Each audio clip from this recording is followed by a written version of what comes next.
Welcome to the Seahawkers podcast. I'm your co-host, Clinton Bonner, and I am joined by my good buddy, Adam Emmerich. Adam, we are going to go over a lot today because no matter how you slice it, good buddy, wave one of free agency is over, and our Seattle Seahawks have not signed any of the interior offensive linemen they were really coveting. So we got a lot to cover tonight. How you doing, my man?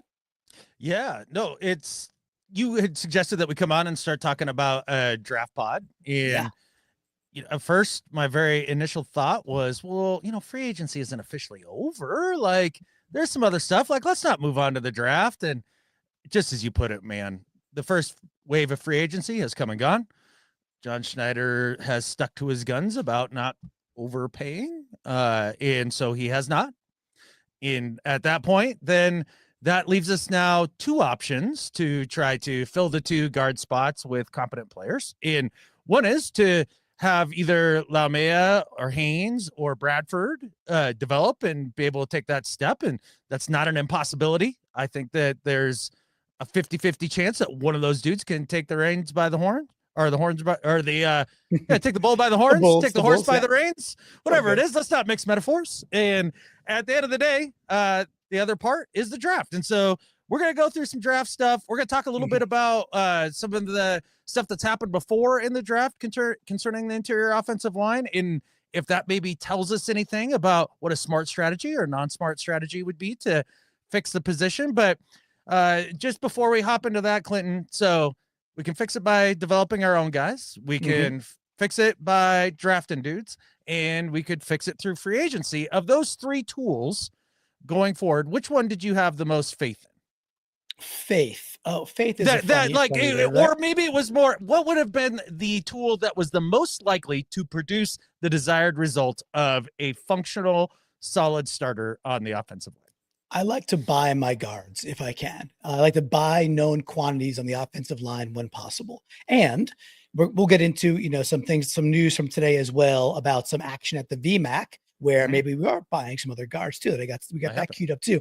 However, if given a preference, I think buying a guard or two, a la Kansas City Chiefs a couple of years ago after getting blown out in the Super Bowl, a la the Chicago Bears this offseason, that's my preference. I'd like to get known quantities just in and settled, and you know what you're paying for them, and you take a little bit more risk in other areas. And I think it's because this offensive line, a lot of high variance on do they pan out in the NFL or don't they? And I know we're going to cover that too, my man. So how about you? If you given the druthers of the three, what's your favorite way to do it?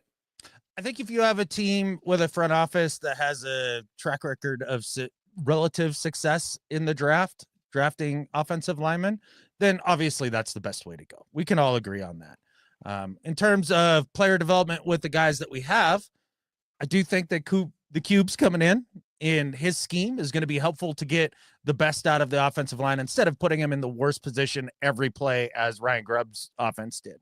So I'm very optimistic about that, but also too, most of these guys, other than Haynes, like they're later round draft picks. So the probability of them eventually panning out and being long-term starters it's less likely than more. And so I put probably the least amount of faith into that, even with the new O-line coach Benton. I know he's elevated some guys, but he also hasn't taken dudes that were the worst at their position and made them, a top 15 guy either. So, I given some room for some ability to coach him up, but also let's be realistic about it. So that's one I have the least faith in. The track record with John drafting on the offensive line, particularly interior offensive linemen, is less than optimal. I would say. And so maybe I have the least amount of faith in that actually than developing.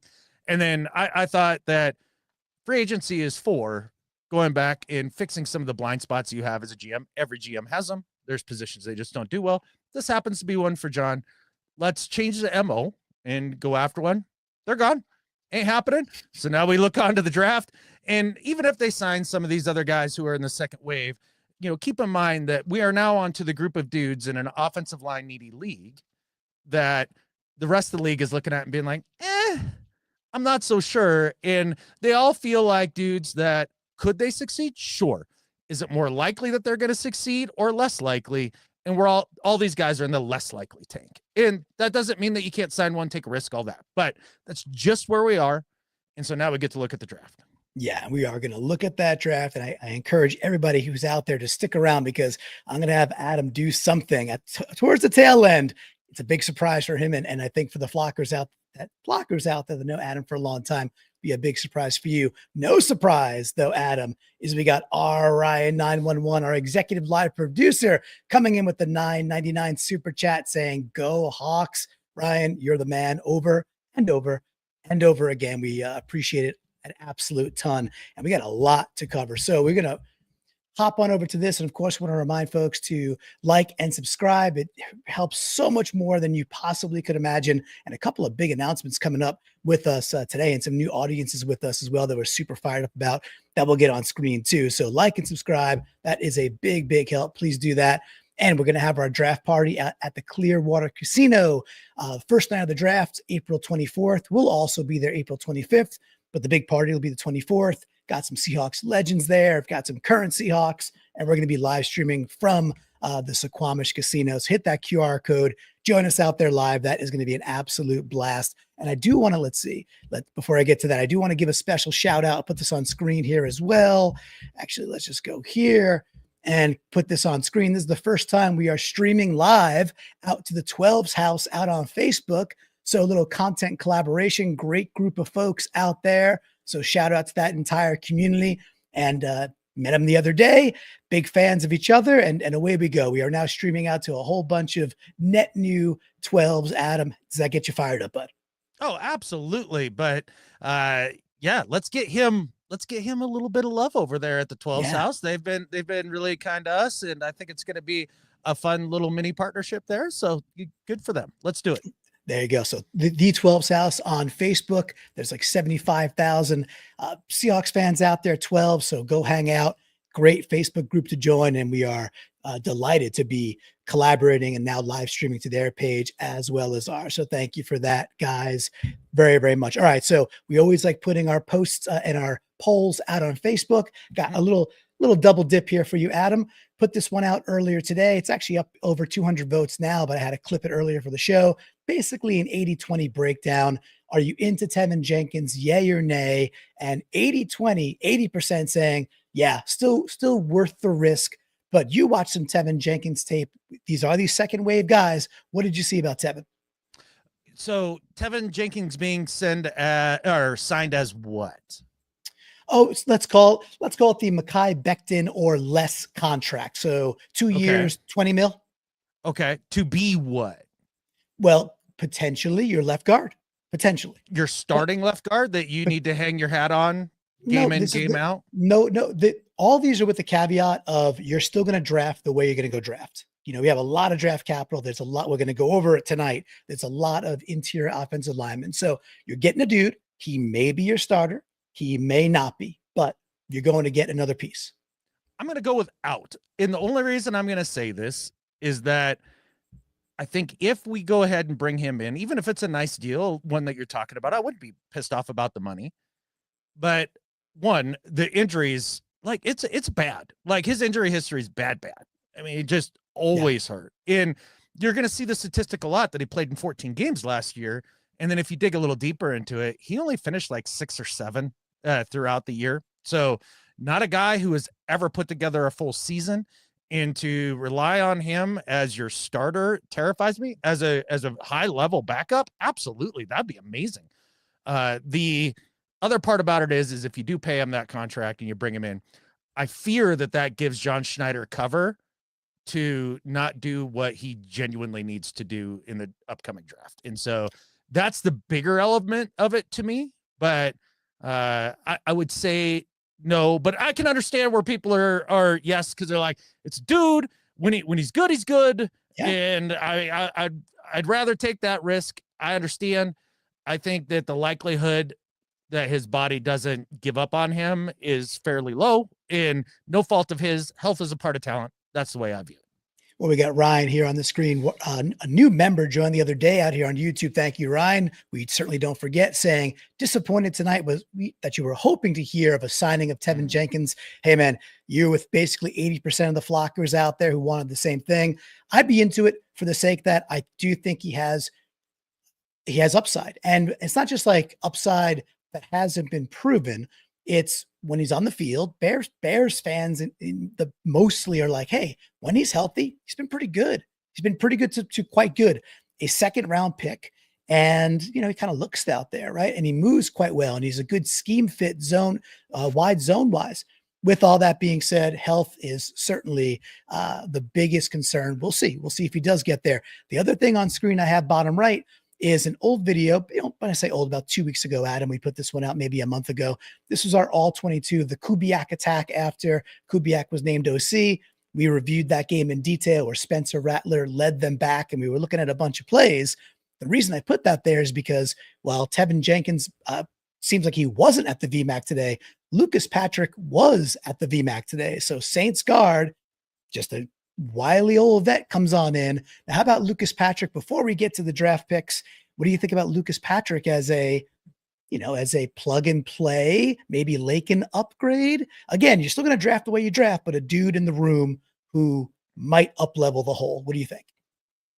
I think that he's probably going to be in that Lakin Tomlinson Band-Aid guard type thing. That's where we've been. We've seen that journeyman guy come in, and I've drunk the Kool-Aid on that. I don't know how many off seasons where I'm like, no, but like he was good this one time, or at least for 3 years over here, and he just needs a fresh start. And in this offense, the fit, oh man, the fit, and then I've been let down like pretty much every single time. So at some point, you've got to understand the reality of things. And that's kind of where I'm at with Patrick. Hey, again, if you bring him in, am I mad about it? No, at least he's a guard and he can come in and do some things, but that you're not solving your problem with any of these guys.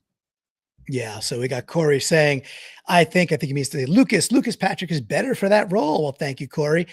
Again, that video on screen there, that Kubiak attack, go check that out. Now, while it was mainly focusing on the offensive scheme and some of the success that we saw, even with Spencer Rattler, even down 17-0 to a Commanders team just in the second half of that game, you see a lot of Lucas Patrick. You can get a good look of the things he's doing out there. And he had a pretty nice game. And by the way, another reason to go watch that video, MVS quite heavily featured and doing a nice job in that game as well. So, all right.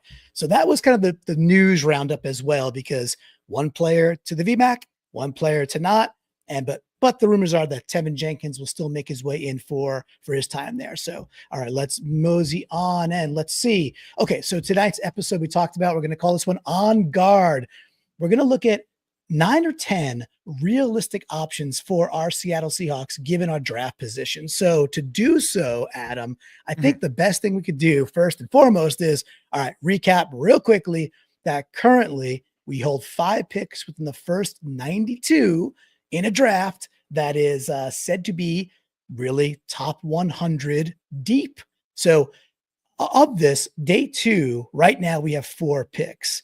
What do you think John Schneider is going to do with this allotment? Do you think we're actually going to end up with more or less in that, let's say, first 2 days? About that many. I mean, over the years, we've seen John do the thing where he's trading back and accumulating picks. And, it's kind of an ongoing joke among 12s, year after year. Like, well, what do you think John's going to do in the first round? He'll trade back and pick some dude we've never heard of, right? That's kind of the inside joke. This year, it's kind of all bets are off for me a little bit, because he knows who he has in Mike McDonald. He knows what direction the coaching staff wants to go in. He doesn't have Pete there anymore. This to me has been season, just really putting his stamp on stuff. And so to say, yeah, he's definitely going to trade back, we're going to have more picks, or, I think he's going to really fall in love with a quarterback early and take picks and put them together into a package and go get that guy. I don't have any sense of that, man. It feels like a wild card all the way around. I think my number one bet would be is it's definitely not going to be this. Right. Yeah, I think so too. That's a good way to put it. I think so as well. I think there are a couple of players that are really attractive players that I know people are like, there's no way he's trading up. I love when people put these absolutes on there, especially about something in the future that you just don't know about.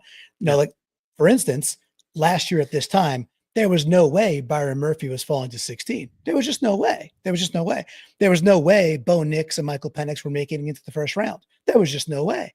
And then there was a way, and we're living in it, and Byron Murphy falls to us, right? So when we talk about players like tight end Tyler Warren, and actually the first interior offensive lineman we're going to review, people are like, there's no, people get allergic to that. There's no way he's going to fall. Well, maybe. I mean, maybe he will fall. And also, it's also a possibility that we'll trade up. So I agree with you that we'll see something different. You did mention earlier, Brandon, too. So let's go over this. You did a real nice job diving into John Schneider's, Days of Future Past here, man. Right. So this is the rundown of all the picks under John Schneider that are carved out as interior offensive linemen. So you did the work, you did the math. What are your discoveries, man? All right. So first off, I'll run through these names real quick for all of the people that are on the audio only side, just listening to this on the podcast form in just one second. But first of all, with this list, I hope I got everybody. If there's anything that looks like it's outstanding that I missed, please let me know.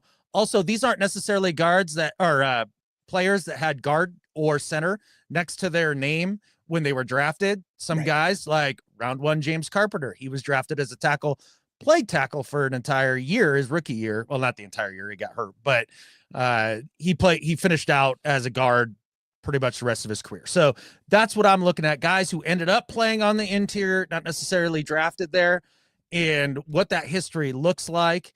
And we can kind of run through some of these names. I did this by round. This isn't chronological, so just kind of stick with me here. So in round 1, we had James Carpenter. He was drafted way back when, right at the beginning of this regime. Drafted as a tackle, didn't work out, but was a guard. And I say that this guy was a success in terms of he was a multi-year starter that you looked at and you said, we have a dude there. Was he the best? No. Did he get better with the Jets? Absolutely. But I would call that somebody that worked out. Round 2, we have Ethan Posick and Justin Britt. Neither were drafted to play center. And I'm being nice to John by including centers, by the way. But Ethan Posick, Justin Britt, both not drafted as centers. Both ended up there. Posick played center in college. Justin Britt made the move there. I don't know if anybody remembers Justin Britt playing tackle and guard for a while and being a dumpster fire until he found his home at center and became quite good. And I'd call Justin Britt a hit out of those two. He was obviously a solid starting center for us for a number of years. Ethan Posick, while a starter later on, not necessarily a long-term starter for the Seahawks. Then we get to round 3. That's Damian Lewis, Christian Haynes, John Moffitt, Reese Odiambo. We all know Damian Lewis. This is the one guy so far in John's career that was a guard, that he drafted to play guard, that has worked out as a guard and then refused to pay him money when it worked out. So let him walk out the door. Christian Haynes, obviously drafted as a guard in the 3rd round last year. We all know how that experiment went for the first year. John Moffitt didn't work out. Reese Odiambo didn't work out. Round 4, Phil Haynes, Terry Poole, Mark Lewinsky, Anthony Bradford, all guys that never made it as a long-term starter for the Seahawks or are currently on the roster with Bradford. Round 5, Olu. Started half the year last year. It looks like he might be on the trajectory to be our starting center long-term. Also might not. So jury's still out on that. Round 6, Joey Hunt, Sateo Lamea, or Satoa. There it is. Satoa Lamea. Michael Jarrell, Christian Soakley. I don't know if you all remember Buffalo, that, baby. Man. Buffalo. Yep. Yeah. Let's go. Yep. Yeah. Kind of the place that Ryan Seymour and J.R. Sweezy in round 7, the former defensive tackle that they moved to guard, had great success and led to the Soakley type experiments that we saw over and over again for years. So we look at this list, Clinton. Is there anything that stands out to you just right away? Well, I think I'll call this on screen first, blue and green zone, because it's a good point. He says Haynes, but I don't know if that's quite correct yet. But Posick, Lewinsky, Glow, Sweezy, Britt, all have or are having a good career. It's our O-line coaching. So Lewinsky goes off, does pretty well. Posick goes off, does pretty well. Britt ends up having a nice career outside of Seattle, although he was a pretty competent center when they finally got him there as well. Good. Yeah, he was he was a pretty competent setter when we got him there as well. I think Posick was better, in my opinion. And Posick went on. No, Posick went on to have a couple of really good years as a Cleveland Brown, like a really good years. No, I'm talking about for the Seahawks. No, I know what you're talking about. Yeah. So, but that's sticking out to me so far is that, maybe it's some of our coaching, but I also can't ignore this one real quick. Wow. This is from Rogers Green. JS is awful at picking offensive linemen. Maybe a bit of a, hitting the nail on the head there, but those are two that come to me right away. Adam, how about you? Well, okay. Those are all fair takes. Now, also to be fair to John, this doesn't take into account drafting at tackle for the position of tackle, where he's been pretty decent and he spent some early capital on it. So this is just interior guys. The guys he says are overdrafted. We saw what happened when he says people are overpaid. He doesn't pay them. We'll see what happens now when he's set to possibly draft some of these guys with all this draft capital that he accumulated by trading some of our best offensive players. So let's see what he does with it. The number one thing that stands out to me, Clinton, is that from the 4th round on, there has been exactly one dude to succeed in the Seahawks organization. And to Blue and Green's point, yes, Glowinski had a few nice years outside of the Seahawks. Yes, Posick has been okay with the Browns being over there. Dame Lou was good here, and he's just been good over there in Carolina as well. So there is some development that is at play here that you can't just put this all on John. But with that said, from the round 4 on, one hit, Clinton, one. And that's where he's put the vast majority of his time and resources into trying to fix the ever revolving interior offensive line. And it was a guy from a lifetime ago in J.R. Sweezy that was as lucky as a hit as you possibly get converting a DT to an offensive lineman. Yeah. And then there's little Joey Hunt. So he will forever be in our hearts. But your points are, and the points that are coming in from the Flockers too, they're well taken. So we have not been successful at the bottom of the draft by the numbers in getting long-term starters on our Seahawks. And we have 5 picks in the first 92. So Adam, that leads me to believe you have an opinion on what we should possibly be doing in the beginning of this draft in 2025. You bet. So the evidence is clear in terms of what John Schneider has done, that when he does have some of his limited success drafting inside offensive linemen, interior offensive linemen, he's done it early. He's done it in the first 3 rounds. And, if you want to even put Christian Haynes as a hit, or if you want to take Bradford, or if you want to take, Lamea and make one of them hit, I'm fine with that because, that's projecting a little bit, but if you want to try to make it a little more fair. But I would say Haynes is the guy I'd put my money on. Just needs to get stronger more than a technique thing. That's a more straightforward way to improve. I think that's something that he can do. So maybe Christian Haynes does finally hit. That'd be another round 3 pick. But if the evidence is overwhelming that you don't get those guys at the back end of the draft and try to moneyball this thing, you got to put some resources in at the top end of the draft. That means in those first 5 picks, you need to spend at the bare minimum, the absolute bare minimum, 1 pick on a consensus.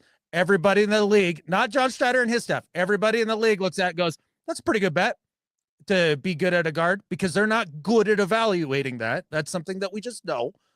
So it needs to be a guy that isn't one of those, who the hell is that? Like, really? You drafted him out of, Northwestern Nebraska State College, community college? Like, none of that stuff. Needs to be a consensus guy that everybody looks at and says, yes, that's a solid situation. So got to be those first 5 picks, Clint. You got to do at least one. And if it were me, and God knows I'm not the GM because John does lots of other GM things better than I would ever do, I would say spend 2. And that does not necessarily mean it needs to be 18 at all. And you're agreeing with Charlie the Unicorn here on screen, saying he wants a center and 1 offensive guard in the first 5 picks. And like I said earlier, stick around, folks. We got a special surprise towards the end of this, something that Adam would rarely do, but we're going to do it live. And Adam said it was cool to surprise him, so we're going to. All right, so great job by you to compile this. A really good exercise just to showcase, like, look, if we start doing John Schneider things in this draft, and he starts chasing some waterfalls, and he just keeps punting and punting and punting, thinking he can kind of like outsmart the fox, he might end up with egg all over his face again. And I think a lot of Seahawks fans, like most Seahawks fans, are at that boiling point of, if it does not get fixed or show market improvement this season, this upcoming season, he's going to be very much on the hot seat, because it's just like that amount of splaining he's got to do when you have all this money. You don't land the top guys in free agency. There's many reasons that might happen, but the facts are the facts. And then you compile 5 picks in the top 92, which you might be able to make 6 with a little bit of savvy trading. You've got to execute on what is known to be a strong interior offensive line class. And Adam, that is exactly where we're going to get to. So you ready to dive into 9, 10 prospects, talk about what you saw, and we'll talk about which ones along the way we might like best. What do you think? I'm good at that. Just one more thing about John's track record that I think is interesting. He hasn't spent a first round or second round pick on the interior offensive line since 2017. That's 7 years ago. So what we're all hoping and banking on is something that he does not often do. It's a rarity. And one of those 2 picks was James Carpenter. I think that was the first year he was in charge of the draft. So we're all hoping and praying that John does the opposite of what he says here. And I'm with the way that you described a lot of the fans. We're well past reasons as to why the offensive line hasn't worked out. When you start hearing the same reasons 15 times over and over again, now we're at excuse level. And that's where we are with John Schneider. And I'm done with the excuses. It's either do or do not. So let's see what he got. We got 9 picks here, or 9 possible candidates that Clinton has curated. Dudes that, I mean, you can pretty much just say their name and I'll be like, yeah, I'm fired up. Bring them. Like, I'm pretty excited. All right. So let's start with the one I mentioned earlier. We're going to go through these with some nice graphics and just some tidbits about them. This is one I was mentioning earlier, hinting at that people are probably going to throw tomatoes at us and say, there's no way this guy's going to last. So we're talking about Armand Membu from Missouri. He is a tackle. However, he absolutely can kick inside to guard. And the brief snippet on Membu, when people say, he's going to be off the board early, he might be. He very well might be. However, just to look at it right quick, let's see, got a few. There we go. All right. So most of the mocks I'm looking at have him going as high as the New York Jets at 7, and typically off the board by like number 14. However, if you give a cat a cupcake there, Adam, it could trickle down to, it's not too far away from trickling down to 18. His athletic scores at the combine are the thing that really got people jazzed. Very good at Missouri, very fluid, just a strong left tackle. But the one thing is, the ding on him is that basically they're like, he's not NFL tackle tall. He doesn't have NFL size wingspan and levers. But I got to tell you, if you're not quite that tall, you don't have quite the wingspan, well, that means you might be a perfect candidate to kick inside for guard. Any thoughts on Membu? Because he's probably gone off the board most likely before we get a pick in. Yeah, not only is it likely that he'll be off the board, but it's funny, as I went back and looked at draft profiles, and just to put this up front, when it comes to evaluating college offensive linemen and placing them into the NFL, I'll just tell you this right now. That's probably the worst position for me to try to evaluate, between the wildly different offenses, the lesser competition, the fact that everybody wears knee braces in college and then they all suddenly disappear when they get to the NFL for some reason, like all of the weird things that go into offensive line. I have a hard time. So I rely a lot on going and looking at a lot of different sites, a lot of different people's opinions on who's good, who's not, and try to build a consensus from there. And Membu, not listed on almost every single one I looked at because they all think that he's a tackle. So I think it's probably the likelihood of this falling into the Seahawks laps and then have him play just pretty low, but it would be cool. Just as Abe Lucas insurance, that sort of thing. Yeah, that would be quite good. And by the way, we have on screen too, for those watching on youtube.com/Seahawkers podcast. Remember to like and subscribe. Like the video, helps the algorithm so much, more than you can imagine. Appreciate all the live comments we have going. We are showing the RAS scores, and RAS is a relative athletic score. follow out on Twitter at MathBomb, and you could go see, I think it's Kent. Yeah, Kent Lee Platt, who's the creator of Raz, which has really kind of become this explosive metric of all the things they do.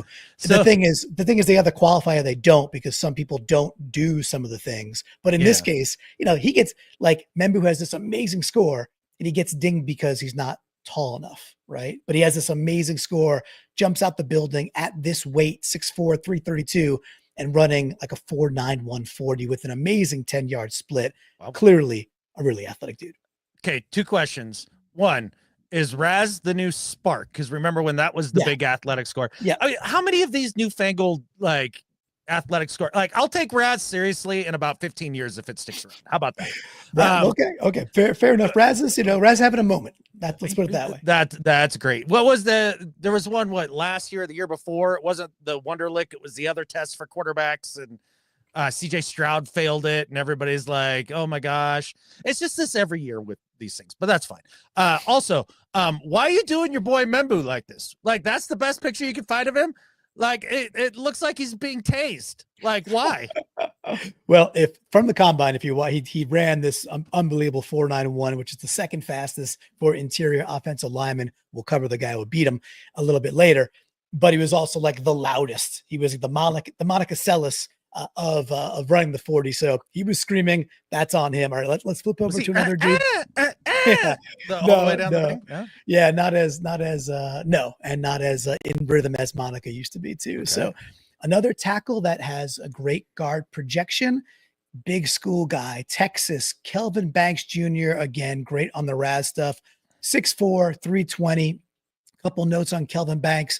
On quite a number of boards, he is offensive tackle number 1 over LSU's Will Campbell. Will Campbell's kind of usually the number 1. And again, he'll probably be gone top 5, top 6. He probably won't be there. But again, we're going to get to a bunch of dudes that range from, will definitely be at 18. We're right now in the probably not section, but good chance he could fall. There's a chance he could fall. We're going to go all the way through folks that might still be there at like pick 100. So comfortably within 92. So bear with us as we get through all these. The things about Kelvin Banks they've accumulated: extremely quick out of his stance in both pass and run pro. He's also known to be a really, really like technician out there, very skilled with his hands, and he's played top talent at Texas. Again, not ideal height, and that's why folks are saying this man could kick inside to guard as well. Kind of like Membu, he's going to show up on the tackle list, but anything for Banks that you saw out there, Adam? Yeah. So number 1 is, right now in the NFL, there's a massive drought at the tackle position, particularly left tackle. And if you got guys that they're like, yeah, I like him at tackle, but just a little outside of, a physical metric like height, which again is a little crazy to me at tackle, only because leverage is nice, in being a little shorter helps with leverage, but as long as your arms are still relatively long, I just don't see any of these guys that are like, yeah, towards the top of the draft, might be a tackle, might be a guard, going anywhere and being a guard. Somebody's going to draft him to do tackle things because teams are so desperate for tackles. And so this one to me is another one of those where I'm like, okay, interesting enough name to bring up. A lot of wish casting. Yeah, and Blue and Green Zone making the points saying Banks doesn't have much guard experience. While true, that is true. However, folks are looking at him and saying he definitely could kick inside. The skills translate well enough, and at his height, he actually might be a better guard in the NFL than he is a tackle. So, but we shall see. All right, so we're through 2 of them. Again, I'd say those 2 are the ones that, when it's also good to get these names in your head, get them into get them in your brain, your heart. So when we're watching the draft on April 24th and then the 25th, and then maybe even into the 26th, these dudes a little bit better. So likely Membu and Banks are gone. Now we're starting to get to people that really, by all measures, should be there by the time we pick. They're not all in absolute chronological order, but, kind of going off of different mocks. So this is going to take us to one that has become a skyrocketing favorite of many Seahawks fans and listeners out there. North Dakota State University's Gray Zabel, a teammate of Jalen Sundell, who of course is currently a backup center / guard on Seattle, who many believe has skills and will compete with Olu Atimi in this next upcoming year. Now, Gray, 6'6", 312 pounds, again, known as a tenacious tactician. If you watch the combine, really skilled laterally, incredible lateral movement. He comes out and dominates at the Senior Bowl. He looks like he's built for the zone scheme because of the way he moves with so much fluidity. And he gets to the Senior Bowl. He plays tackle out for the Bison, gets to the Senior Bowl. They're like, all right, go play some guard, dominates. They're like, how do you look under center? Looks friggin' awesome under center.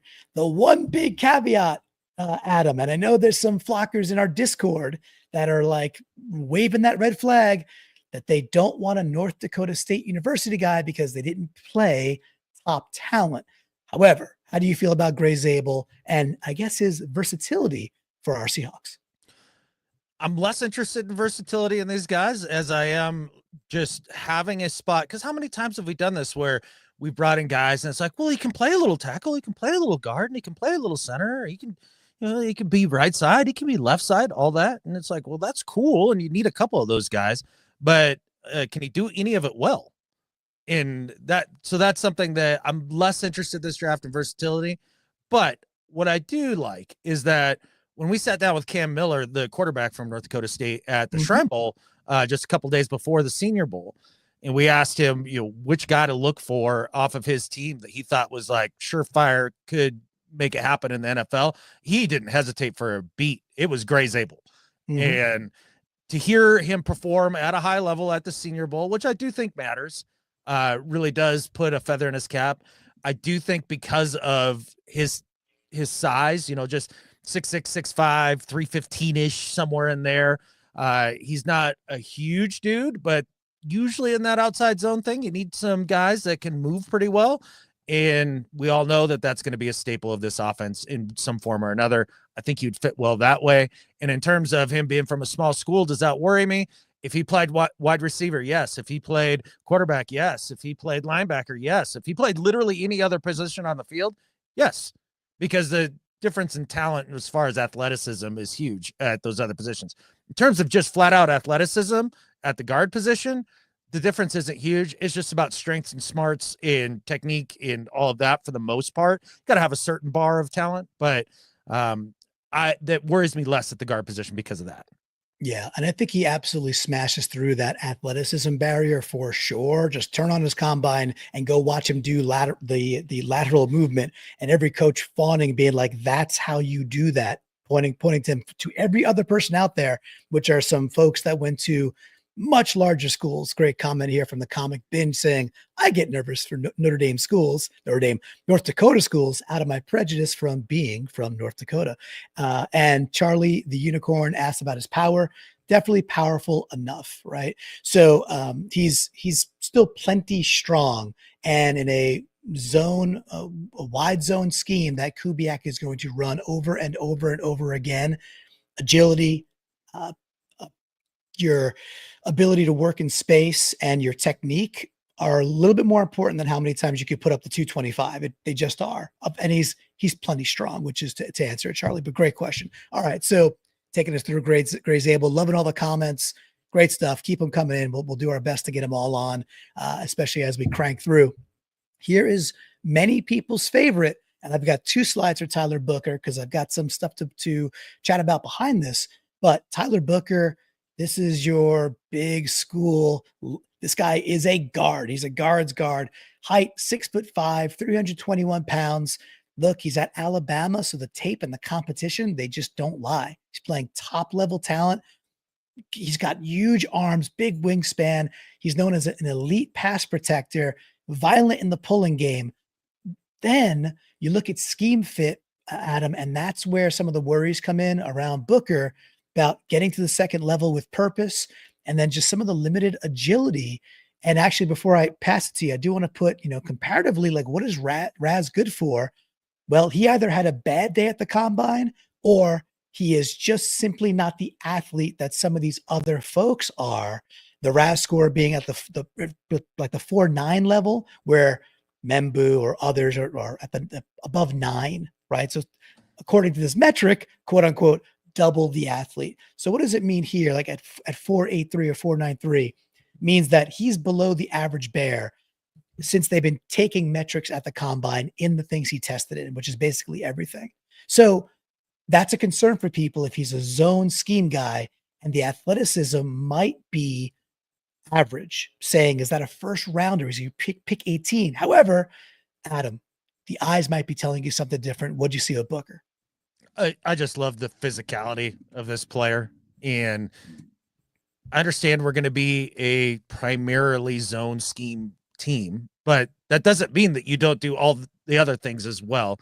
And that's one thing that you do see in, say, like Shanahan's offense. I mean, he'll get to traps, he'll get to power, he'll get to a bunch of other stuff rather than just outside zone, inside zone, all the stuff, trapping and pulling. Now, as far as the RAS scores and what that means, I mean, I remember when Will Anderson came out from Alabama, what was that, 2 years ago now? And he came into the draft super hyped, had some low athletic scores, people talking up and down. He's just not athletic enough to play. And this is at defensive end and not guard, where athleticism is, I mean, you need some, but I mean, let's be real. You're a guard. So it's not like you need to be running like the wind. Right.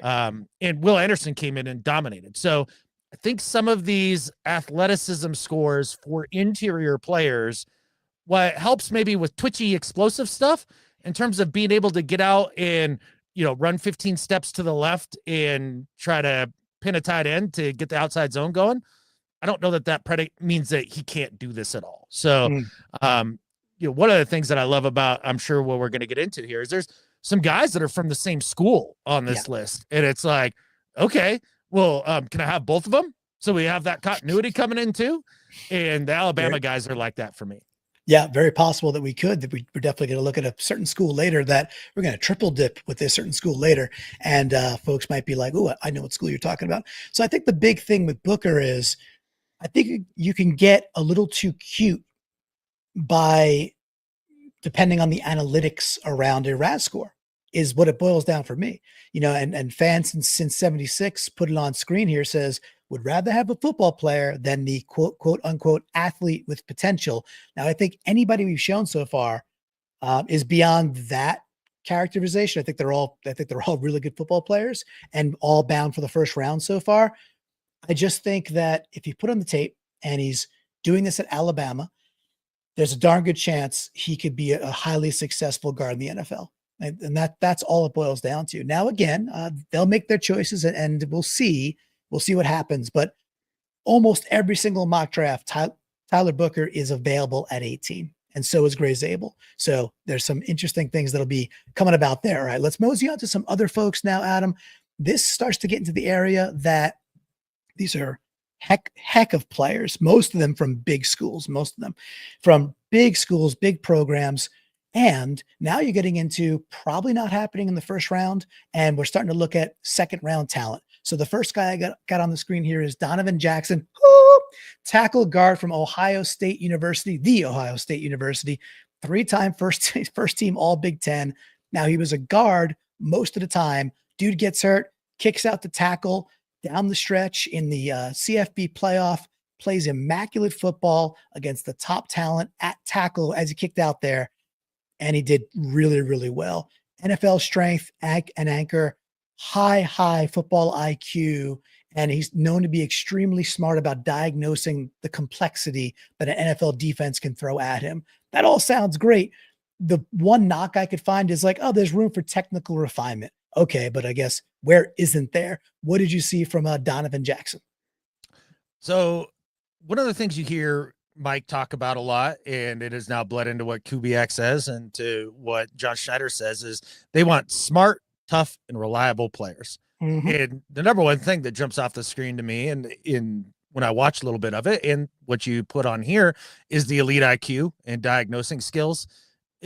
Look, everybody at the NFL level is an athlete. They're top, tippy top. Even the worst player on the team, top, tippy top athlete. They are.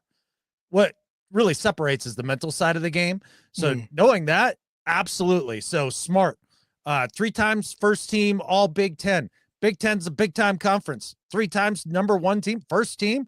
That sounds awfully reliable to me. And then the toughness, you could see it in the film. Dude absolutely mauls people. I think he fits in terms of where he could fall on the draft board, to where I think it's a realistic shot that John would take him. I think that John taking a guard at 18, it has maybe like a 4% chance of happening. Like I really think that the likelihood of that is so low, I can barely put it into words. But this is my #1 dude. After going back and watching it, man, I was fired up for it. I love the size, I love the athleticism and the smarts.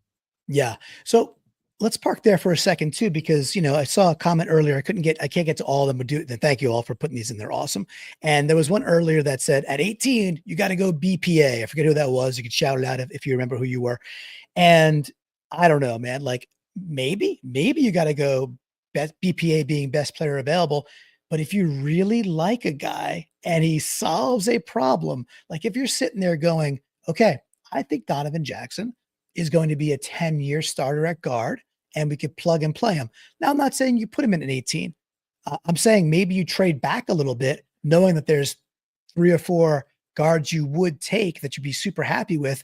And the board is kind of showing Jackson, maybe starting in the mid 30s and probably off the board by 55, 60. So if you're waiting on 50, 52 for your second round picks, you might be playing with a little bit of fire, Adam. So like best player available versus solving a need with a really darn good football player when you have a glaring need. Where do you come out in that argument?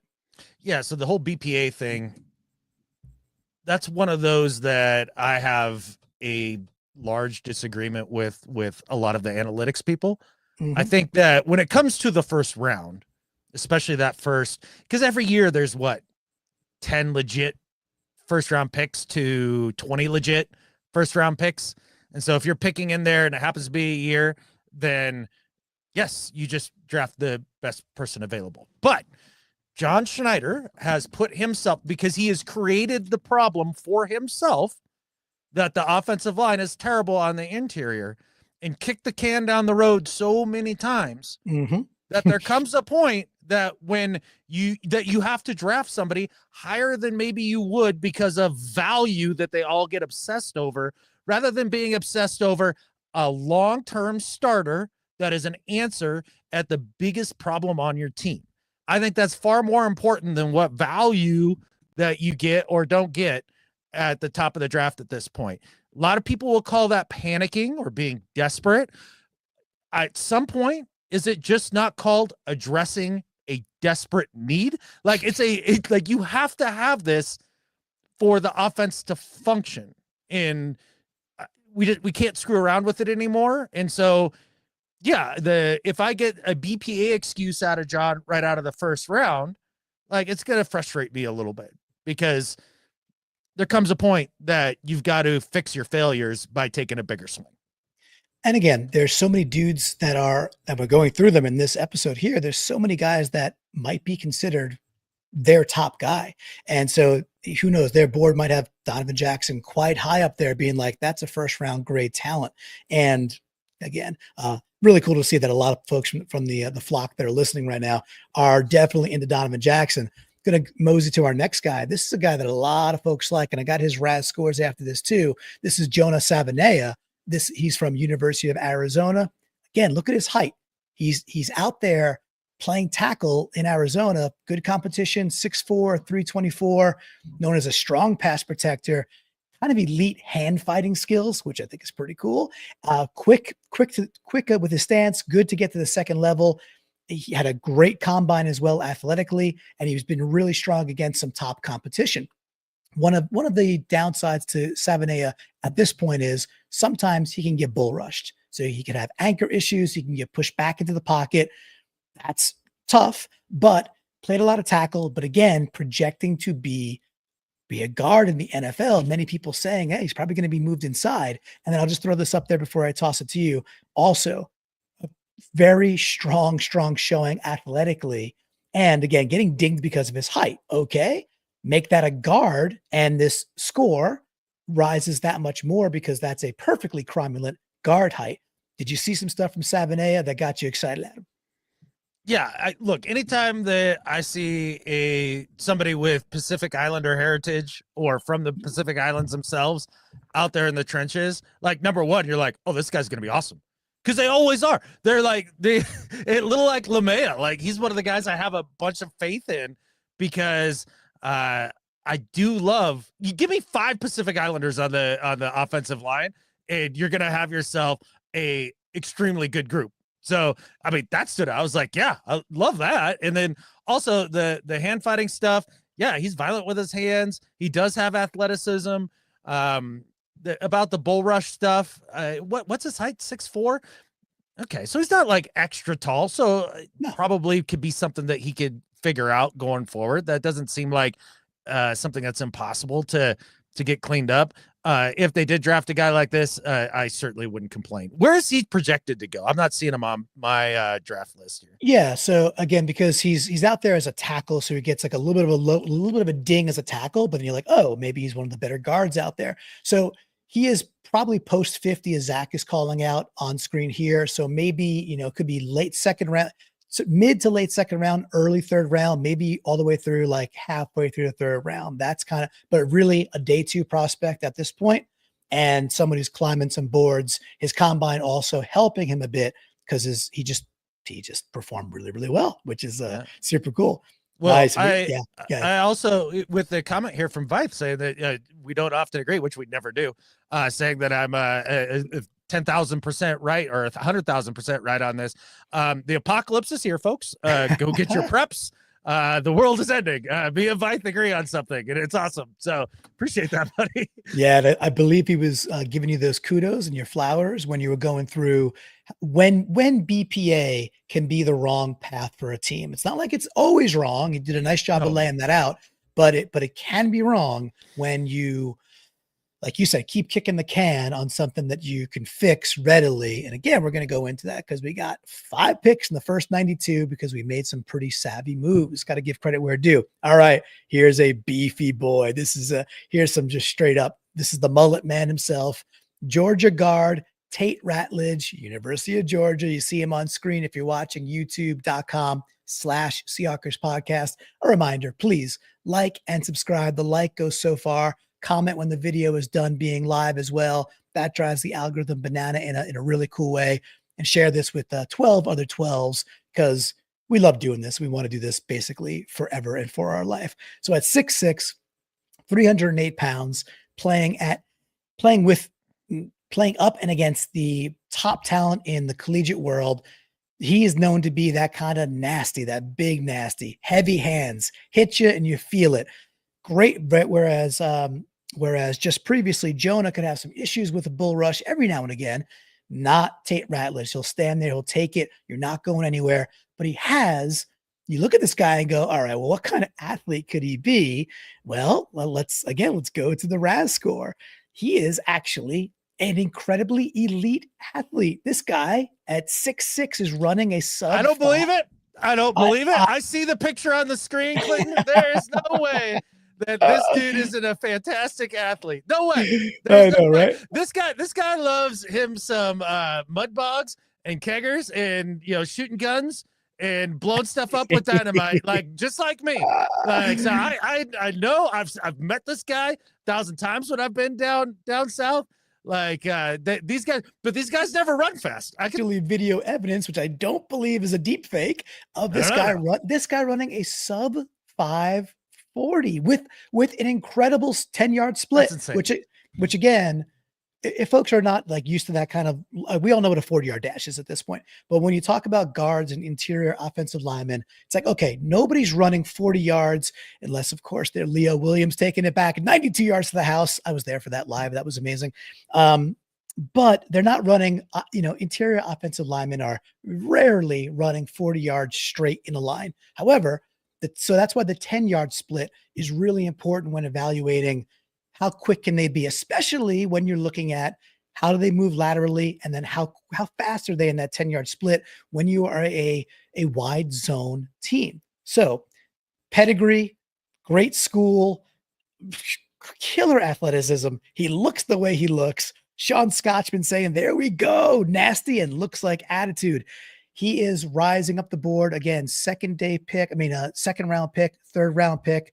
He should be there. He's kind of a fan favorite, and maybe because of that gorgeous mullet. What do you think, dude? He would have ran a 4.75 if he would have shaved that terrible, terrible mustache. Just no to the mustache coming back. If your name isn't Tom Selleck, just stop. Like, just don't do it. I'm reading here. One of my go-tos is Walter Football. I like their write-ups on players, and this is what they have on Ratledge here, just from this March. Let's see, March of 25. That would be this year. Yeah. Okay. Ratledge had a mixed outing at guard versus Clemson. He got injured upon returning lineup. He didn't impress. Some people say he's a backup. So it sounds like there's some mixed feelings around the league about him potentially. Yep, of course. And for sure. And that's how it's gonna be again against great talent. So where do you have him projected? Because I'm curious how that matches with where these guys are thinking. I mean, I think this dude goes in somewhere in the second round or maybe early third.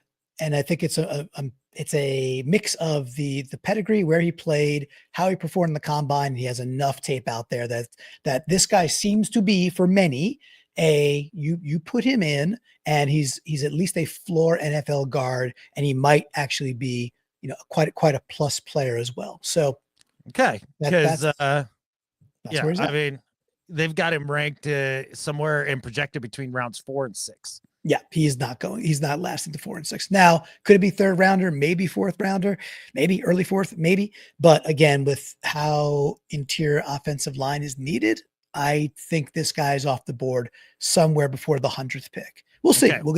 We're gonna be live there. We'll be hanging out at Clearwater Casino. You, me, Brandon, and a bunch of Seahawks and Seahawks fans. So we'll see. We'll get to celebrate this live. So I guarantee you, Clinton, this guy can throw out a good ski you. He's got it in him. Those Southern boys can't help it, man. Like, it just pops out of them all the time. They've got ski you Tourette's. And he is from Georgia. So if you look that up, he is from Georgia. I can tell that just by looking. All right, we're gonna stick in the Peach State here. This is the only center I put in the board. I do want to call out, most folks have Jared Wilson, or a good amount of folks have Jared Wilson as the number 1 center on the board. Again, this is not just about guards, it's about IOL, interior offensive linemen. Here's some other centers too, just so you know the names. Jake Majors from Texas, Jonah Mineham from South Carolina, and Seth McLaughlin from Ohio State would round out what's kind of known as the top 4. Now, here's the thing. There is no Creed Humphrey this time around. So good news is we can't draft a gadget wide receiver a spot before him this time. There's no Creed Humphrey, but Jared Wilson is basically the top ranked center. Again, elite speed, and he's kind of known as a linebacker hunter, which I love that. That was in one of the descriptions I was looking at. So can do the combo blocks, get to that second level, and go hunt for a linebacker. And if you're first team All-American playing for Georgia, you're doing a lot right. Now, is he the most powerful guy, the most big guy at 6'3", 310? He's not. He does what they say is lack top tier power. But again, in certain schemes as a center, that's going to matter more than I think the Kubiak system. What do you think about the scheme fit in that regard as we're looking at Jared Wilson? Yeah, I don't hear anything that's disqualifying for him to be able to participate in the Kubiak system and have some success. But basically, the breakdown that you just gave me there was Oluwatimi. Like, yeah, he's really good. He's a tactician. He gets to second level, does a lot of things nicely, but doesn't exactly have the play strength that a lot of people would hope that he would have. And so to me, that sounds a lot like just kind of a lateral move. And I think I know people think that I'm the kid who yelled guard, right? A lot like the boy who cried wolf, but like, it truly is dire that they get this figured out this year in terms of having a successful season when you move on from your previous quarterback to now one who's a little bit more pressure sensitive. Like, this has to work. I feel so much more comfortable with Oluwatimi of all the options that we have on the team to start at their position week 1 and not be a liability than I do about any of the others. And so going center, especially a guy that sounds like he's kind of in that same range in terms of skill set, it's kind of a no for me. So I do want to say, I think the description you gave back to me is accurate, and I won't recount it again because I think you said it accurately. I do think the gap in athleticism between Jared Wilson and Olutimi would jump off the page in terms of his quickness. Like that would be a big time difference. What was Max Unger's RAS score? Yeah, I don't know. He was damn good at football. Oh, okay. Yeah, I do not know, but he was darn good at football. But look, there's a reason Oluwatimi was a 5th rounder after being highly successful at a maximum pedigree school with Michigan and winning all the awards you possibly can win and still being a 5th rounder. And Jared Wilson, he might be 90th pick overall, 100th pick. He might be. So we have those picks in the 90s. He might be readily available and quite interesting. Especially earlier, you said you kind of wanted to double dip potentially with dudes from the same school. You might get a chance. You might get a chance with that, which would bring some instant continuity, which is kind of cool. All right, we have a few more before we're going to do something real special, a lot of fun. All right, so this guy, Marcus Embo, you pronounce it just like it spells it, MBOW. So right tackle from Purdue, again, projection that he could go into guard. And the thing about Embo is he's going to show up a little bit later in the tackle lists. However, played both guard and tackle. We talk about incredible agility, incredible lateral side-to-side agility. And if you look at what Purdue did in the Big Ten, they dominated on the ground. So, and he was a big reason why, averaging 185 yards, basically just shy 185 yards a game. He's also known to be extremely outstanding when he's working in space. So the screen game or getting to the second level. Now, again, he is 6'4", so he's not really a tackle in terms of size and strength of the NFL, and his wingspan he's got big mitts. He's got a lot of skill, Adam, a lot of skill. And if you go watch this guy's film, he moves beautifully. And I tossed this one to you later today saying, I'm going to add one dude. So you said you'd go check him out. What'd you see from Embo, and can you see him kicking into guard for our Seahawks? I said I would check him out, and I lied to your face. I did not check him out. Ran out of time with trying to get a couple things done around here real quick. Okay. But with that said, your description, the way that you put all that together, that screams a John Schneider pick. You know, like sneaky athletic, really good production in college in a way that supposedly the team wants to go, which is run the rock more. Then it all kind of comes down to, you know, what does Kubiak and Benton think of a player like that and fit in their scheme? It sounds like it could be a very seamless fit. This one screams John Schneider to me. Yeah, so I do encourage you and everybody else to go just check him out. He's really he's a really good mover, man. And if you go look at the one-on-one drills, which I think are really interesting, you know, when you go to the Senior Bowl and those types of things, and you get those one-on-one drills, it's just mano a mano. And how are they now? He's got the movement of a tackle, so he can mirror really, really well. But again, I just don't think he's going to translate from what I read. Like I'm not an NFL scout. I could absorb what I could absorb and then report it honestly. And it looks to me that he is a perfect candidate to kick inside to guard and be hyper successful at this next level. And I love the fact that the team he was on ran the crap out of the ball and ran the ball really, really well. So exciting guy to take a peek at. And we got Zach saying there's a few hidden gems guys going in the 4th and 5th. Absolutely. There's other dudes too. And I think it was Slater that was put up. Yeah. Blue and Green said earlier, Blue and Green Zone, Jackson Slater. I think he's Sacramento State, I believe, right? So small school guy. And correct me if I'm wrong, just doing that off of memory. There are some other dudes. We got one more to look at from this top list. Again, these are all guys that should be available where we're picking. Now, Dylan Fairchild, last one on the board here, another Georgia guy. He's probably not even in consideration in the 90s. He's probably in the hundreds, or the low hundreds, maybe 120s. But one more dude with continuity. I bring him up on purpose. He's a University of Georgia. He's not a center. That graphic is wrong. He's a guard at University of Georgia, 6'5", 318. This guy, talk about like when they like their two-sport athletes, you know, George Fant playing basketball and the whole thing already. This guy was a state championship wrestler and 67-0, and absolutely has the translation of those skills about his anchor, how he understands leverage, how he understands getting people, in this case, pass rushers, off of him with his hands and with the way he moves his body.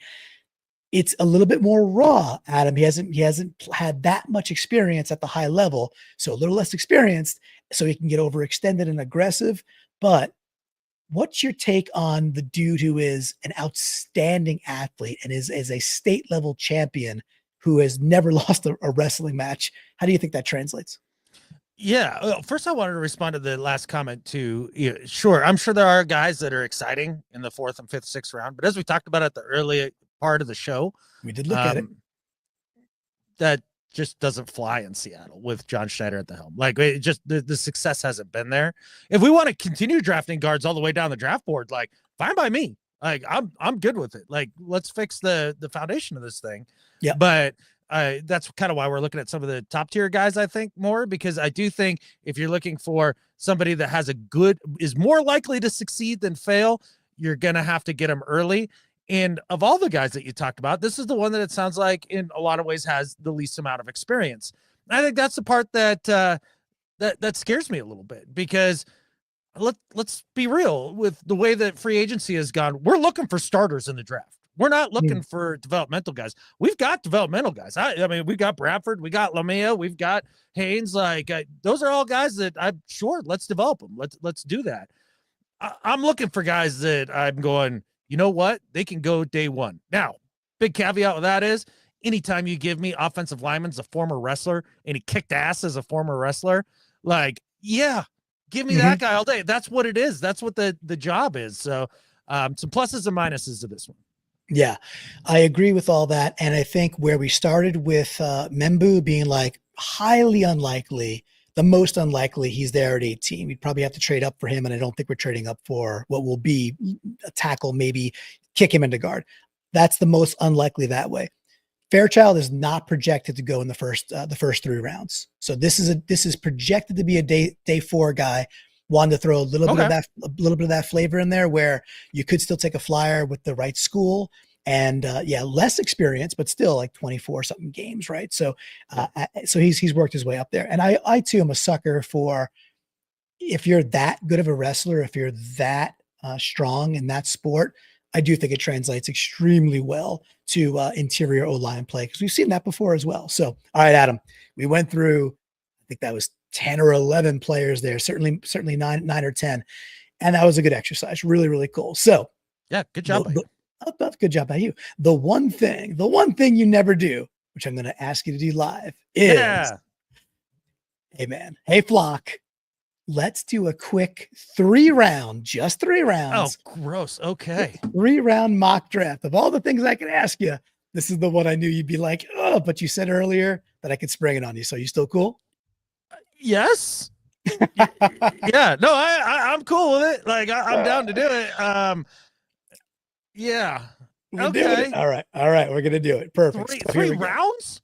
Just 3 rounds. So it'll go super fast. Five picks? Well, unless we want to trade back, because you could trade here, right? So we got it queued up. We are using Pro Football Network, Pro Football Sports Network, which a lot of folks do like. So I got it queued up. So just 3 rounds. We're having it on super fast just to see what kind of folks are out there. And if you're watching live, well, hit us up. Tell us what you want as well. So we're going to enter the solo draft, and away we go. All right. Things are going to fly off the board here. So we got to be checking this all out and just see, okay, so they're offering us, okay, here we go right away. So before we look at this, let's hide it for a second. Let's see who's still on the board. We want to go offense. What positions would you want to check out at 18 just to see what's possibly there? On offense? Yes. Or anywhere. Where do you want to go on the board? Oh, okay. I was going to say, if we're picking at 18, like, I mean, obviously tight end. I would like tight end on offense. Now, I know that you and Tyler Warren need to be together on He's off the board. Yep. He went off the board. He went pick 15 to the Falcons, where he's going to dominate with Penix. I'm going to cry about that. So the folks that are gone. So Kelvin Banks went off the board. Matthew Golden was taken, the wide receiver from Texas. Oh, he's gone. Dang it. Okay. He is gone as well. Let's see. Mason Graham's gone. Membu is gone to the Panthers as we thought he might be. Kenneth Grant still on the board? Grant is going to be there from Michigan. Yes, he'll be there for sure. So on the defensive side, you got the linebacker from Georgia, Jalen Walker. You got Iminwari, who I am not interested in and I will fight against. But on the defensive tackle side, you got Harmon. You got Walter Nolan, Kenneth Grant. So you got a lot of folks that are defensive tackles that are sitting there as well. So, but we just spent all this time saying that we want to look at maybe offense. I take you want to go tight end. Yeah. Okay. Now there was a trade, right? Now where'd that trade go? I hit it, but if folks know how to operate that, that'd be super cool. Let's see. I'll go to the large screen. I hid the trade, but didn't mean I wanted to kick the trade out of my life. I don't know where it is. Okay. Well, there it is. Wait. Trade offer. Cool. We're back. So this is one trade offer we're getting from the Pittsburgh Steelers. We could trade down just 3 picks. Loveland's likely still there. And we pick up a 83rd that we could pick right now. How do you think about that? Make the trade. Okay. We could also look at this. That one's not bad either. Pick 30, but I don't want to go that far down. You like this one from the Pittsburgh Steelers? Yeah. All right. We're doing it. I love taking crap from the Steelers. All right. We're going to hide this for a second as well, now that I know how to. So off the board, they trade up and get Barron, Jahad Campbell, a seemingly great linebacker goes, and then a cornerback, which we don't need. So Loveland's still on the board. Plus we picked up a pick. People really like Colston Loveland. He's not my number 1 tight end, but I love getting a skilled tight end to pair with AJ Barner. Is that where you want to go? This is your draft, bud. Oh God, this is great. Gosh, I can't. You guys throw all the flamethrowers you want at me doing this mock drafting. This is not something I do. I am not that kind of guy. I am not a draft guy. So, I'm going to go Loveland because I do like the idea of you're kind of getting the pass catcher and also a de facto offensive lineman at the same time. And it's something that Kubiak does use a lot, way more than we have in the past. So, okay. Just before I will do it, this is your draft. You're doing the good work of being a good sport. Before we do it though, Tyler Booker, Gray Zabel, Donovan Jackson, are all on. They're right there. Do you want to fix the problem you've been asking to fix all this time? Or are you attracted to Loveland? It's all good. Your call. Oh yeah. We'll do Loveland. Let's do it. Okay. He's taking Loveland. We're going to roll the dice. Let's see if any of those guards, any of those dudes make it back to us. We'll see quite quickly. All right. So on the board, let's see. All right. We're going to just hide this for a second because I want to look. I think they all went bye-bye is what I think happened. So now at this point, there's Cameron Williams, Emory Jones. Yeah. So the best tackles are long off the board, which makes sense. We're at pick 50. And now the highest rated guard is our boy, Tate Ratledge. Done. You want him? Yeah. Perfect. All right. Guard. We take guard. Remember, we pick in 52 right away. So now you know what? We're not going to do that because we want to pick. So we're right back up on pick 52. No, we're not going to do that either. So right now we've gotten a tight end to make sure that our 12 personnel is looking great with AJ Bonner and Loveland, which is kind of cool. The Michigan boys reunited. And we got Tate Ratledge at 50, hopefully a day 1 starter at offensive guard. Is there another place you want to go?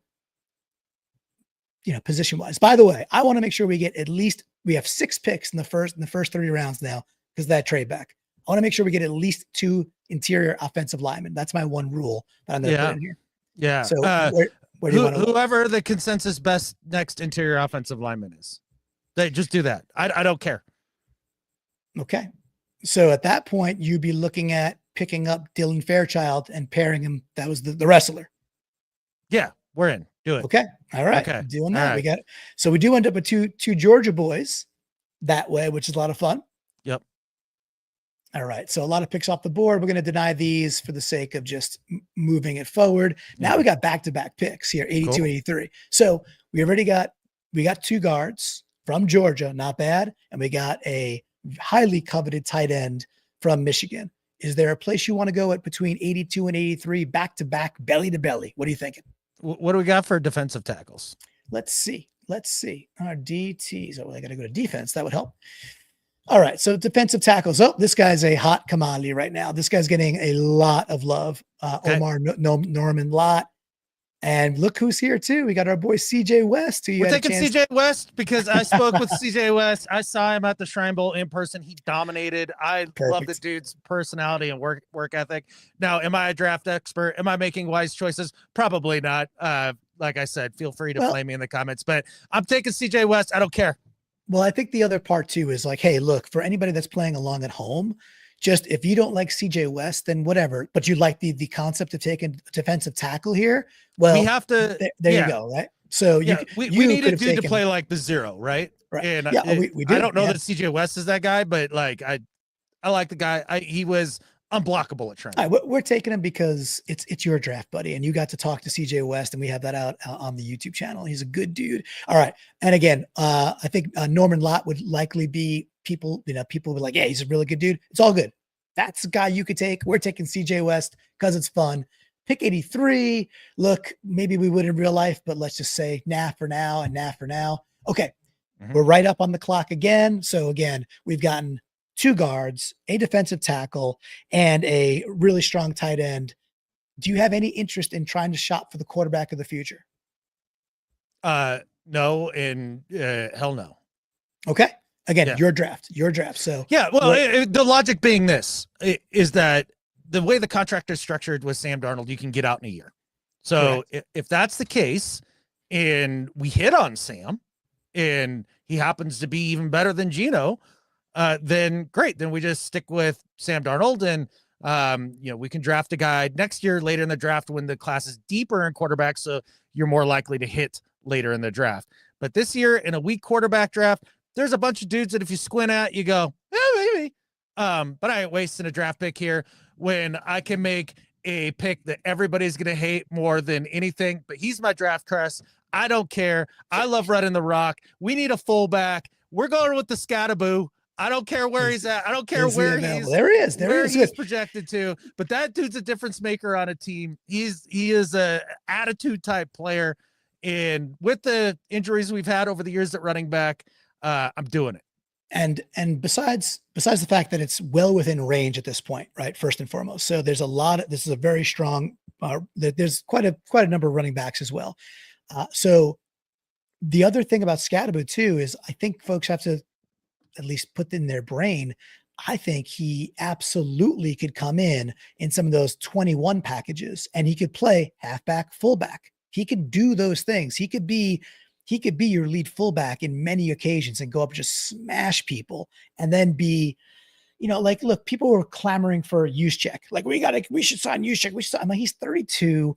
I don't particularly think he's that good anymore, but Kubiak likes his fullback. So I'm all about this, man. And by the way, before I make the selection, what do you think about that idea? You add him to the backfield room, but what do you think about putting him in some of the things inside the 21, where let's say it's him and Kenneth, or him and Sharps, or him and McIntosh, or one of those dudes? How do you feel about him getting some fullback love?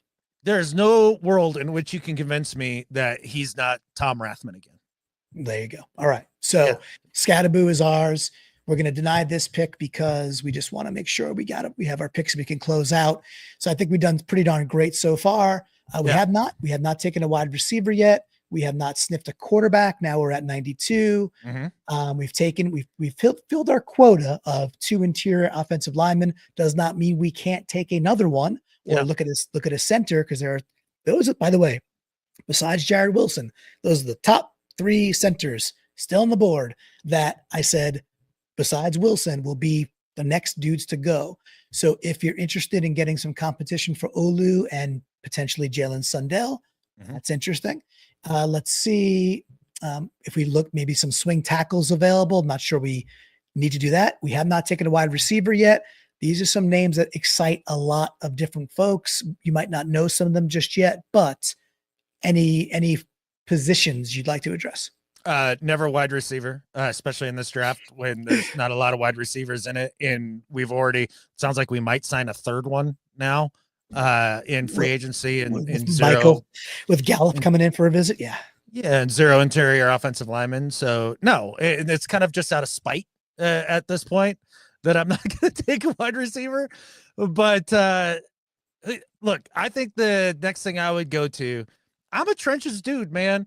Is there somebody that's a defensive tackle that is that 350 dude that is like a Hankins type that no, he doesn't do jack, rushing the passer, but boy, does he, eat up double teams. Yeah, good question. Chat, do you have one of those, just a world eater, a Galactus in the middle that we could look at? I'm just scrolling through some of them now. Most of the dudes are like in the 6'3" range. We're looking for a beefy boy. Now, a beefy boy you might be able to get a little later, but are there any particular, and Adam, if you could scroll the chat, JJ Pequise is interesting. So he's Ty Robinson is a suggestion from Blue Green Zone. Okay. Ty Robinson from a defensive tackle. Yeah. There he is. Nebraska, beefy boy. Oh, he's corn-fed? Yeah, let's go. I mean, he's only at a 288. So I don't know. That ain't gonna work. No. We need 320, 330. We need a 330 boy. Well, back at the top too, Norman Lott still here from Tennessee, who is again supposed to be off the board by now. So maybe he's there, maybe he's not. But that's a good one as well. I don't know. Yeah, that's what I would do. Like basically, you guys kind of get the crux. The gist. Get the gist. Yeah. Where I'm at. Like, let's build that spine of the team that Mike McDonald talks about. It's what I believe in. It's why I'm so unbelievably frustrated with John Schneider to this point, just because it has been so long that we have neglected really just the foundation of building a football team. And that's why we got to go for it. We got to spend in the trenches. We just watched the Eagles win the Super Bowl because Howie Roseman takes the trenches seriously. And we watched the Chargers go, +6, +7, make the playoffs after bringing in Harbaugh and doubling down on trenches and doing it again in free agency this year. So also too, I'm sure that's a terrible draft. This is why I've never claimed to be a better GM than John Schneider. I just know that we need 2 starting guards still, and we haven't signed them yet. So so there were some great suggestions here as well. So we thank you for all those. It was tough for me to crack what y'all were saying while I was operating the draft, but hey, it's for the fun of the exercise, right? To see like what positions would you gravitate towards.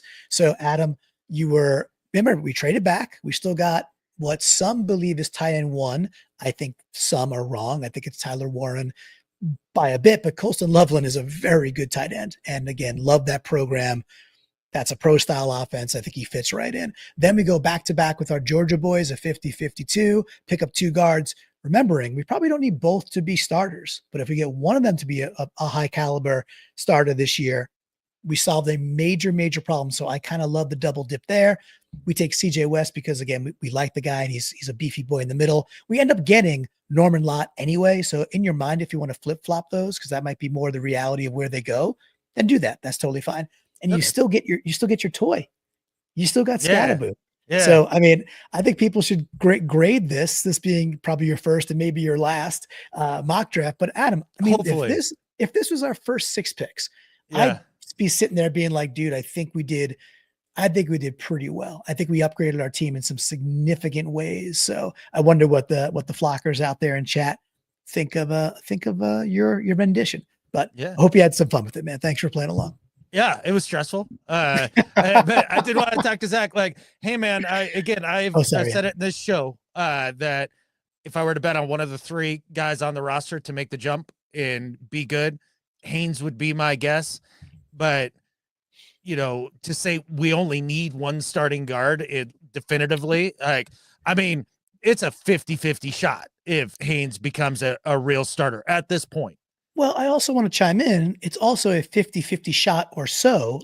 And Zach, thank you for the comments. All good. I'm not trying to be a dick. No, not at all. It's a cool comment. But that also means, I mean, look, that means if we only took 1 guy in the top, we traded back, we got a free square, right? And we still got, I think, some good value right away. So in this particular instance, but we took 2 guards. We need one of them to be starter worthy. Exactly. So even if Haynes comes up and he takes right guard, cool.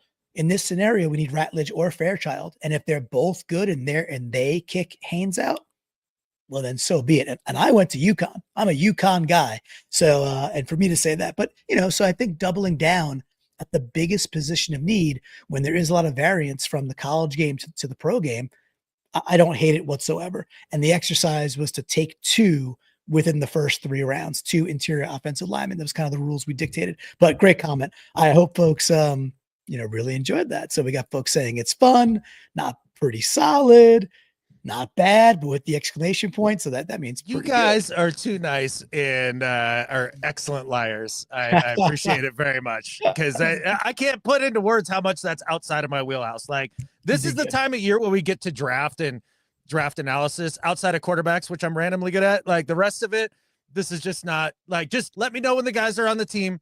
I can tell you, like, I want dudes who can do this sort of thing, and that's about it. And then that's where I leave it to the professionals. Well, I absolutely love that you were here for Adam's, first mock draft, and now he's going to be literally.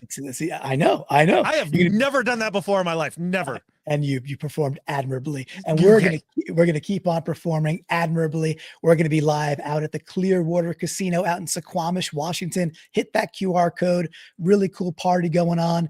And again, just some Seahawks legends like Earl Thomas going to be there. Julian Love's going to be there. There might be some guest stars as well. We're going to be there 2 days, 24th and 25th. But the big party is night 1. Hit that QR code. They're doing a buffet, drinks, the whole thing already. Big event center. And we're going to be live streaming there for hours and hours and hours with Seahawkers Pod giveaways, t-shirts, stickers, you name it, and definitely some beers as well. I cannot wait for this trip. It's going to be so much fun. And look, if you made it to now and you haven't hit like yet, Adam, in fact, I've talked enough today. What do folks got to do for us? They've got to hit like, and then they have to hit subscribe. It's an order, soldier. Get it done. You're an hour and 26 minutes into this, so do it. I like to change up my message. Usually I'm like, do whatever you do, you boo. But today you got to do it. 110%. So that was, I think, about as much fun as we could have on, what is it? What is today? Monday? This is a Monday.